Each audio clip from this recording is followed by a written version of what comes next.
Hey, this is Ming here from agentsofspeech.com. Today we're going to talk about what you must hear for parents who consider their children's speech delayed, okay? And this is a little bit of a rant from myself. This is not really that well scripted, it's not really well written, and I just wanted to get what my mind and what I think you need to hear, okay? And I'm not that kind of therapist to tell you all the flowery words like, oh, your child's gonna be all right, you know, your child is smart in other ways and so on. I'm being very realistic in this video, and I want to tell you what I hear from parents and what I think and how you should tackle this, okay?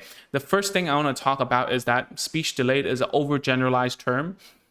Usually what people mean is language delayed, okay? There's speech and language. That's why our profession is called speech and language pathology or therapy, okay?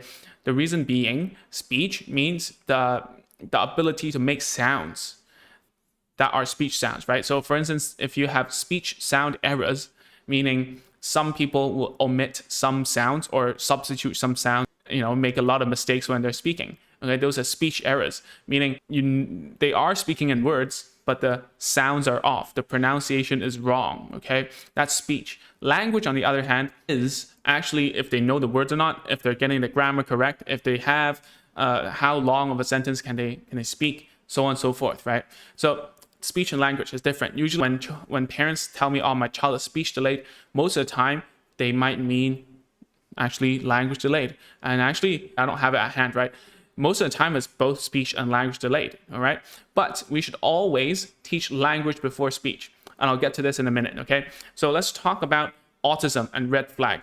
We have a Facebook group called Speech Delayed Children Parent Support Group, okay? I'll put the link below in the description. You can join if you want to. It's awesome inside. And basically, every 3 days, a parent will ask about autism and red flags. What I think about it. First of all, red flags doesn't automatically mean there's autism, all right? If a child doesn't respond to your name, doesn't look at you, repetitive behavior, the list goes on, right? There's a bunch of lists. It doesn't automatically mean that your child is autistic. There is a higher risk, okay? So let's say that you're coughing, you're sneezing, it might be COVID, given the situation now, or it might be just common flu. So which one is it? You don't know. So that's why you need to get it diagnosed. And this is where parents are praying and praying and praying, especially the mothers like, oh, no, please, no autism, please, please, please, right? So I don't know, and you wouldn't know, and the child wouldn't know. The only way to know is to get an assessment, all right? I know you're worrying. I know it's really, really difficult for you. But at the same time, being realistic is that other than being worried, you should be proactive and seeing whether they have it or not when they hit the age. So at different countries, right? Some people can be diagnosed at a younger age, at around like 2. Nowadays, I don't even know how old you can be diagnosed. Apparently, it can be under 2, okay? But for us in Asia, most of the time is around 3. So if you think about that, it's hard to tell you, but you have to wait, okay? And I will drill down more about eye contact and also responding to name, okay? Remember when I talked about speech and language disorder?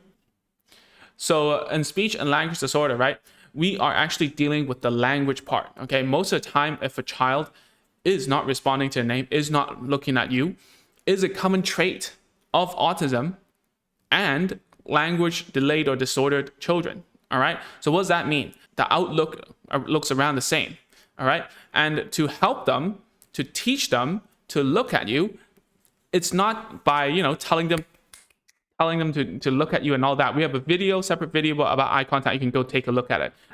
You cannot teach a child to look at you by making yourself more noticeable. That doesn't work, okay? It doesn't matter how much you shout. If your child doesn't understand why they're supposed to look, then there's no point. So what I mean is here, you need to teach the language. Make sure that they can understand you. Make sure they can start communicating with you even without speech, okay? Start playing a lot more with you because that's the way how children learn.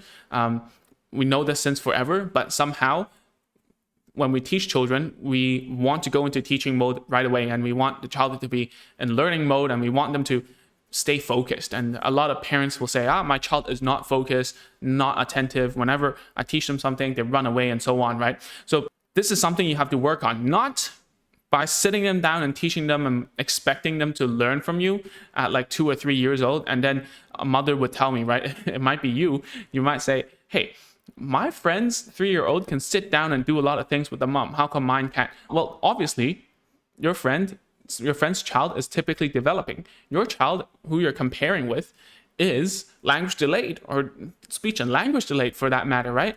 So you cannot exactly put them on the same scale. All right. Okay, the last thing I want to talk about is why hinting, repeating won't work with a child. It might work with your typically developing child. They just didn't want to respond to you. So I always say on this channel is that humans in general won't do something because of 2 reasons. Number 1 is that they don't want to. Number 2 is that they don't know how to, right? Either you don't want to or you don't know how.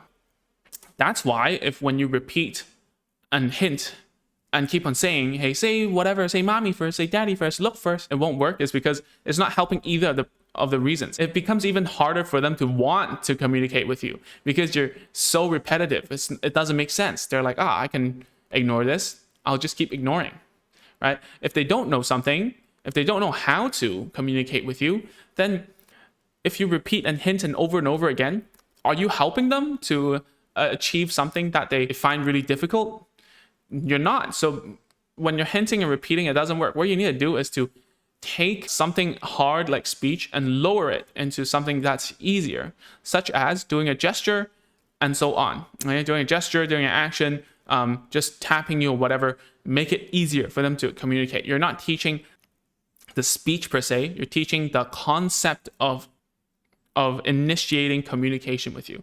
And we go into this a little deeper inside of our online course, right? I'll also put the link in the description. You can check it out if you want to. And this is probably the end of this video. I know that this isn't what a lot of therapists will try to tell parents. Most of the time, therapists will either try to blame the parents for spoiling their children. Oh, I don't do that. Or they will try to talk about how the child is actually a genius and say, oh, have you heard of Einstein syndrome? Kid is good at other stuff. You know, it doesn't mean because their language are lacking or speech is lacking, that means their IQ is lower. Well, that's true. We shouldn't think about it that way. We should think about it in solutions. That's why I always talk about, hey, this is what you should do. Parent involvement is very, very important in terms of speech and language development and even academic development for all children, like not even those who are delayed or disordered. All right. So if you have any questions, comments, or agree or disagree or whatever, you can put them in the comments below. We can have a chat. And if you haven't, you should go to agentsofspeech.com/checklist to grab a list of tools and toys that we recommend you to have when you're starting your home therapy journey. All right. I look forward to seeing you in the following video, and that's pretty much for me. Bye-bye.